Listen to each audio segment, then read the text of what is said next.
خويا عافاك كنزرعو اللويزه. ملي كنقلعوها للسوق كيموت لينا الجدر، ما كيبقى فيها حتى حاجه، ما كتعاودش. واش هي اصلا كتموت او حنا درنا شي مشكل؟ السلام عليكم غير الاخوان. هذه اللويزه، هذه النبات ديال اللويزه. واحد السيد سولني قال لي زرعتها وصدقات ليا، ولكن ملي حشيتها للسوق مات ليا فيها بزاف.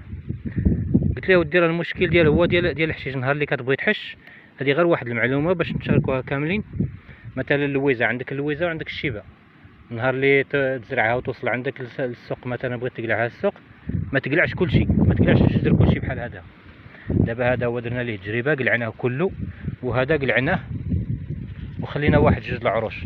هذا صدق وهذا مات. يعني راه بحالها بحال الشيبه. مثلا بغيتي تقلعها، كتقلع كلشي، ضروري تخلي واحد العود بحال هذا ولا جوج فيها.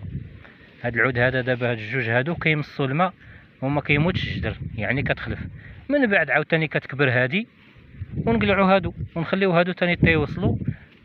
نفس العمليه غادي نبقى نديروها. اما الا قلعتي كلشي، ها النتيجه. ها انت الا قلعتي كلشي راه يعني الجدر غادي يموت. ها انت ما خليتيش الجدر منين يمص الماء، يعني صافي كيموت. هاد الطريقه هذه كنديروها للشيبه وكنديروها للويزه.